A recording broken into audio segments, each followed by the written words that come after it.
গত 6 মাস ধরে আমি ধারাবাহিকভাবে বলে গেছি যে তৃণমূল কংগ্রেস চলে যাচ্ছে, তৃণমূল কংগ্রেস চলে যাবে, তৃণমূল কংগ্রেস চলে যাবেই।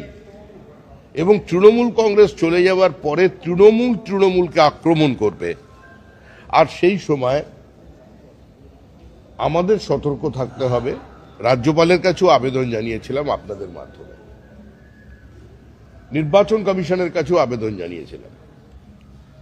যে পরিস্থিতি তৈরি হওয়ার আশঙ্কা ছিল মানুষের, যে তৃণমূল কংগ্রেসের বিধায়ক বেশ কয়েকজন, কিছু মন্ত্রী তারা লিঞ্চিং এর শিকার হবেন, আমরা দায়িত্ব নিয়ে আজকে সেই অবস্থায় পৌঁছতে দিইনি।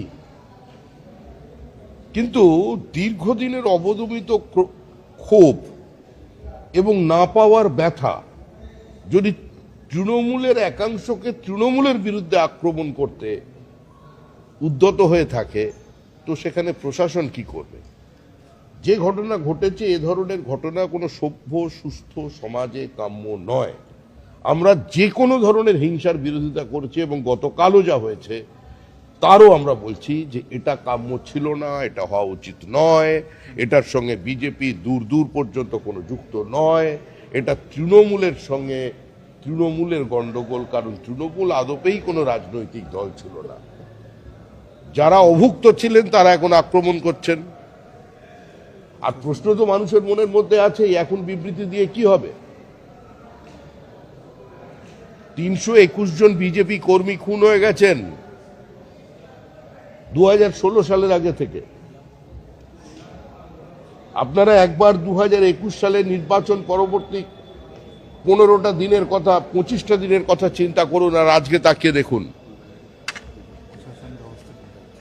প্রশাসন যা ব্যবস্থা নেবার সে ব্যবস্থা নেবে, পুলিশের উচিত ব্যবস্থা নেওয়া। কিন্তু মনে রাখবেন 2021 সালের 2রা মের পর 27 দিনে 56 জন বিজেপি কর্মী খুন হয়। আমাদের কয়েকশো মহিলা কর্মী গণধর্ষিতা হন, জেসিপি দিয়ে বাড়ি ভাঙা হয়, মাথা কামিয়ে থুতু ফেলে চাটানো হয়, মোবাইল ফোন কেড়ে দেওয়া হয়।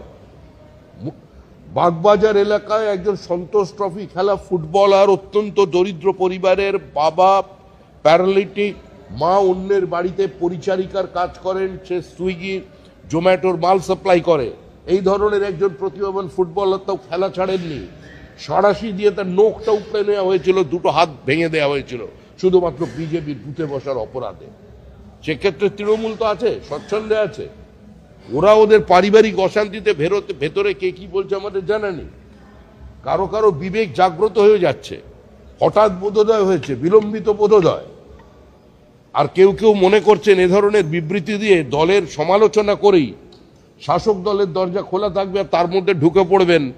সেগুলো বালি নয়, সেগুলো বোল্ডার, যেটা আপনারা অবৈধভাবে তুলেছিলেন বিভিন্ন দিক থেকে। এসব চলবে না। এখানে পশ্চিমবঙ্গ সরকার আছে, সরকারের মতো চলবে। সেখানে যদি আমাদেরও কোনো কর্মীর বিচ্যুতি হয়ে থাকে, পুলিশ তার বিরুদ্ধেও ব্যবস্থা নেবে। দলের পক্ষ থেকে পরিষ্কার বার্তা আছে, এই ধরনের তৃণমূলীদের সঙ্গে, দলবদ্ধদের সঙ্গে যোগাযোগ রাখবেন না। এরা ওখানে লুটে স্বচ্ছন্দ ছিলেন, মনে করছেন এখানে এসেও সেটা বজায় রাখবে এই সরকারের আমলে।